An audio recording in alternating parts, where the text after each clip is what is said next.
The Court of Appeal in Abuja on Monday did not sit to hear the appeal lodged by the Economic and Financial Crimes Commission against the order of a Kogi State High Court, which restrained the anti-graft agency from arresting the former governor, Yahaya Bello. The Kogi State Court, in a ruling on the 17th of April, restrained the EFCC from arresting, detaining, and prosecuting Mr. Bello. The judge, I.A Jamil, gave the order in a 2-hour judgment delivered in suit in Lokoja, the Kogi State capital.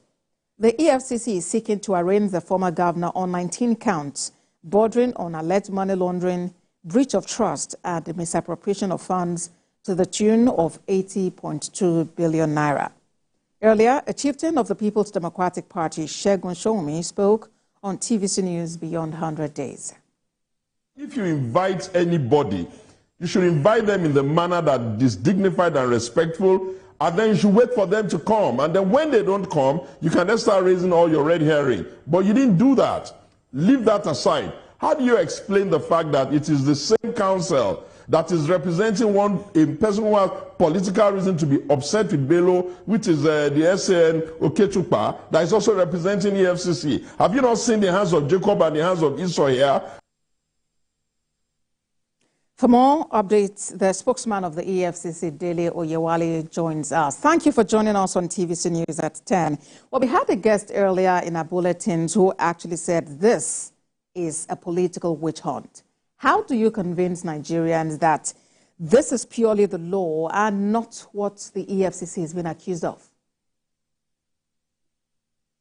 Well, it is so clear that there is nothing like political witch hunt involved in this matter.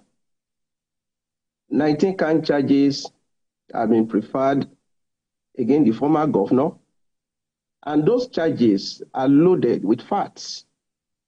They are loaded with evidence.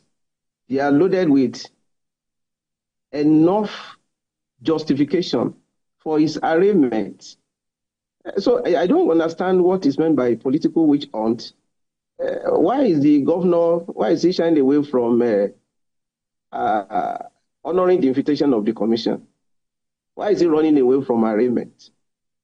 There is no witch hunt of any form. The court of law is there. Facts are there. Evidences are there. There are substance, to proceed with the matter. Well, so let's meet in court. Let the court decide. All right. One of the reasons being given actually is that there's a restraining order, against the EFCC arresting former Kogi State Governor Yahaya Bello. Yet the commission went ahead to declare him wanted and now wants to appeal that restraining order. Is this not a case of putting the cart before the horse? There is nothing like that. As a matter of fact, what Justice I.A Jamil, what he actually granted was a fundamental rights enforcement order. The former governor approached the court. He sought refuge in the court, seeking an order of the court in respect of his alleged fundamental rights that he wanted the court to protect. And the court granted that order. It was a fundamental right enforcement order that was granted. And of course, there is an order of the Federal High Court, for his arraignment. So there is no conflict between the two. There is no conflict at all. So what Justice Abdullahi granted was a fundamental right enforcement order, which has no bearing, it has no conflict, no disagreement, nothing, to stand in the way of his arraignment. All right, then. We understand that you are arraigning Mr. Yahaya Bello tomorrow. How are you hoping to do this? Are you confident he will appear in court, or is it that you already have him in custody? Yeah, we are confident that he will toe the path of honor. We are confident that as a former governor, he will respect the rule of law. We are confident that as a Nigerian that is also very, very, very interested in the progress of Nigeria, he will make himself answerable, he will make himself available, he will come to the court and he will submit himself to the due process of the law. And should he fail to appear? Well, let's get to the brief before we cross it.